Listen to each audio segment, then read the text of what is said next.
है वाल्मीकि समाज की अरे निर्भया के बाद की बात पूछ रहा हूँ।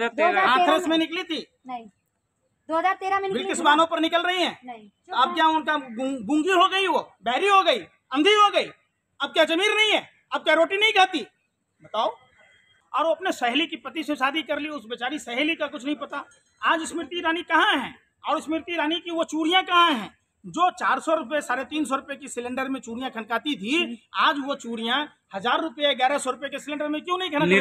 स्मृति ईरानी जी थोड़ी सी भी अगर शर्म आया है तो आपको जिन भाजपा नेताओं के द्वारा जो बलात्कार किया था, गैंग रेप किया था, जो बिल्किस बानो के परिवार की लोगों की हत्या किया था, जिनको सजा माफ कर दिया गया, उनके लिए फिर से जेल के दरवाजे खोल दिए जाएं और उनको जेल में डाल दिया जाए। कम से कम महिला होने का थोड़ा सा तो शर्म कीजिए। मोदी जी तो कहते ना महिला सम्मान है। देखिए ना, अब एक 5 महीने की गर्भवती महिला के साथ दरिंदगी करने वालों का भारतीय जनता पार्टी के नेताओं ने ढोल बाजे के साथ स्वागत किया। क्या भाजपा नेताओं के घर की अगर वो महिला होती तब भी क्या भाजपा के नेता, आरएसएस के नेता ऐसा सम्मान करते? लेकिन पंकज जी, जो आपने कहा है बानो, पहले जो मीडिया वाले लगातार भावुक हो जाते थे, लेकिन आज ना तो रूपका लियाकत भावुक हुई है, ना अंजुम कश्यप। देखिए, लोकतंत्र के चौथे स्तंभ कहे जाने वाले मीडिया का स्तर वर्ल्ड के सूचकांक में सबसे नीचे है। जितना झुमका नहीं गिरा बरेली के बाजार में, उतना भारतीय मीडिया के पत्रकारों का स्तर गिर गया। ये आवारा कुत्ते की तरह जैसे ढाबे के बाहर खड़ा होता है, ऐसे ही भाजपा कार्यालयों के बाहर में खड़े होते हैं। जैसे ही कोई आया और सिर्फ आपने देखा होगा, महाराष्ट्र में जब सरकार गिरती है तो वहां कोई पत्रकार चर्चा नहीं करता। लेकिन पंकज, तो सुन तो लीजिए, फिर आप तिलमिलाने लग गए आप। वही सरकार कर्नाटक में गिरती है, मध्य प्रदेश में गिरती है, तो कोई मीडिया में चर्चा नहीं होती है, बिहार सीधे पहुंच जाता है। लेकिन पंकज जी, जब पहले रूपका लियाकत से किसी ने कुछ कहा था, वो भावुक होकर बोली थी सारी महिलाओं से मेरी सहानुभूति है, लेकिन इस मुद्दे पे रूपका लियाकत ने कुछ नहीं कहा है और कहीं ना कहीं मीडिया इस मुद्दे को दबाती हुई नजर आ रही है। मैं समझता हूं कि रूपका लियाकत की सहानुभूति उस समय कहां चली जाती है जब दिल्ली के, आप समझिए, दिल्ली में शमशान घाट में पानी के लिए एक दलित बच्ची का बलात्कार होता है मंदिर के पुजारी के द्वारा। उस समय रूपका लियाकत कहां चली जाती है? जब हाथरस में जो दुष्कर्म हुए, उस समय रूपका लियाकत कहां चली जाती है कि आजादी के अमृत महोत्सव काल में देश में जहां प्रधानमंत्री स्वास्थ्य मंत्री रहते हैं, उनके आवास से चंद कदमों की दूरी पर मातृशक्ति खुले आसमान के नीचे बच्चे को जन्म दे रही होती है। उस समय रूपका लियाकत कहां चली जाती है? जब कश्मीरी पंडित जिस कश्मीरी फाइल्स फिल्म को 15 करोड़ रुपए की फिल्म को 300 करोड़ का आंकड़ा पार करा दिया गया, और जो सरकारी खाते में टैक्स आते उस टैक्स की चोरी कराई गई।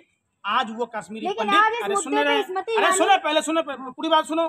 बिल्ली की तरह रास्ता क्यों काटो? आज वो कश्मीरी पंडित आज कमिश्नरी ऑफिस के बाहर में बैठे हैं, उनका 2 महीनों से वेतन बंद है, उनके घर में चूल्हा चौका नहीं जल रहा है।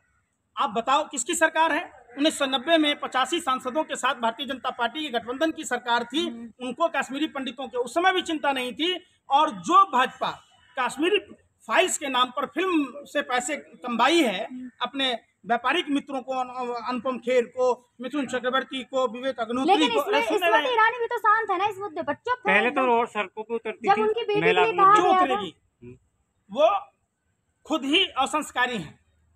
उनकी बेटी खुद ही बार आप सुना ही होगा, और वो अपने सहेली की पति से शादी कर ली, उस बेचारी सहेली का कुछ नहीं पता।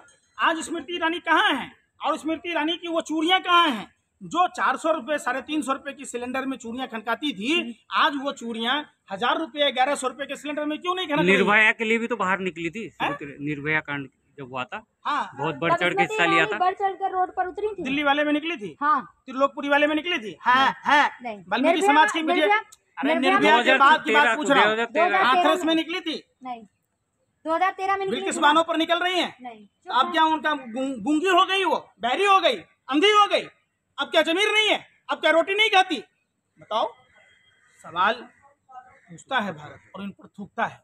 अच्छा, ये अलग अलग नजरिए से देखते हैं। क्या कहना चाहेंगे स्मृति ईरानी के लिए?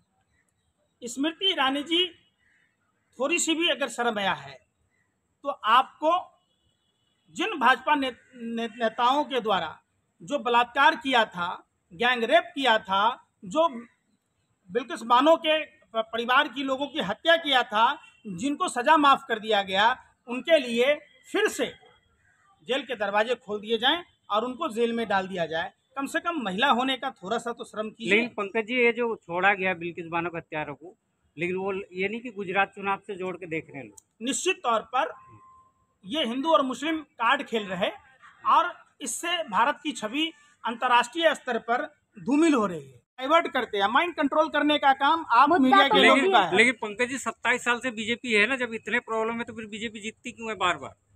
और 20 लाख ईवीएम गायब जब रहेगा तो क्या कीजिएगा? बीजेपी जीतेगी तो ईवीएम गया। अरे सुन तो लो, अरे सुन लो, फिर वही बात हो गई ना हाँ। कि आप लोग सिर्फ क्या करते, माइंड कंट्रोल करने का काम करते। घोड़े के आंख में जैसे चमोटी बांधी जाती है कि घोड़ा बाएं दाएं नहीं देखेगा, हरियाली नहीं देखेगा, ठीक आप लोग दूसरा क्वेश्चन उछाल देते।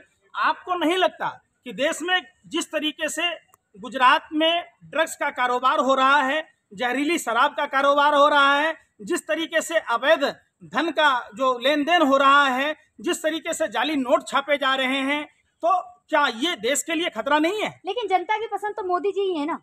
कौन जनता? गुजरात की है ना? जनता देख लीजिए, जितने भी पुराने गुजरात चुनाव की हुए, जनता ने सबका वोट क्या- नहीं दिया, आप समझिए। हाँ।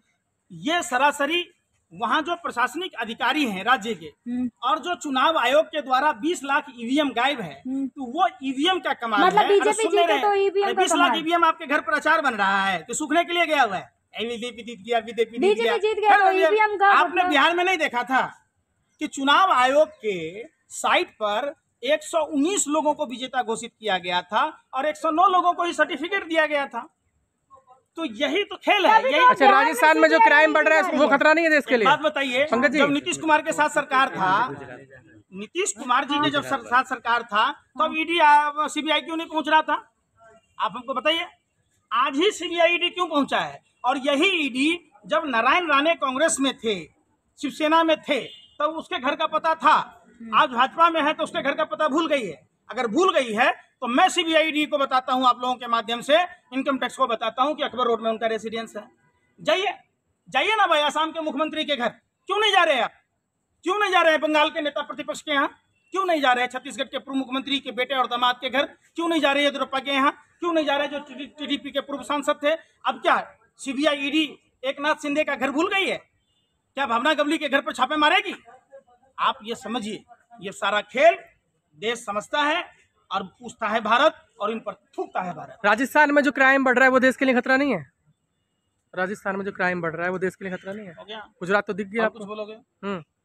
राजस्थान में जो क्राइम आपने बताया, जिस आदमी की हत्या हुई उसके गुलाबचंद कटारिया के साथ संबंध था। जालौर की जो घटना थी वो आरएसएस के संस्कार का नतीजा था। वो छैल सिंह आरएसएस का संघी मानसिकता का आदमी, गोरे अंग्रेजों का दलाल और मुखबिरों की आइडियोलॉजी को मानने वाला आदमी। सरस्वती शिशु मंदिर 1952 में नानाजी देशमुख ने गोरखपुर से शुरुआत की थी। उसके संस्कार का ही नतीजा था कि मटका छू देने से बच्चे की मौत कर दी। लेकिन सरकार तो कांग्रेस सरकार की है ना। डोनाल्ड ट्रंप की है वहाँ। भैया सुन तो लो, वहाँ डोनाल्ड ट्रंप है क्या? मोदी जी की सरकार है, इंडियन डिजास्टर मैनेजमेंट एक्ट है, तो क्या उत्तर प्रदेश की घटना ना दिखाई दे रही है आपको? अरे आप उत्तर प्रदेश में किस जिले में ना हो रहा है घटना, तो वहां की ना देख रहा? पुलिस वाले को खाना ना मिल रहा, हाथरस की घटना ना दिखा आपको, अरुण वाल्मीकि की हत्या का ना दिखा, तो कहाँ आपका नजरिया ही खराब है। आप लोगों को मोदी फोबिया हो गया है। आप लोगों को सिर्फ मोदी और मोदी दिखता है, आपको नहीं दिखता क्या? जब तारिक हथियारों का सप्लायर जो भाजपा के टिकट पर चुनाव लगता है, जब भारतीय जनता पार्टी का प्रदेश उपाध्यक्ष बनार्ड, जो मेघालय का प्रदेश उपाध्यक्ष है, जो चकला घर चलाता है, जिसके यहाँ जेलेटिन मिलता है, जिसके यहाँ डेटोनेटर मिलता है, जिसके यहाँ अनयूज्ड कंडोम मिलता है, जिसके यहाँ दारू की बोतलें मिलती है, नाबालिग लड़कियां बरामद होती है, वो नहीं दिखता है। जब भारतीय जनता पार्टी के लोग अगर जुड़े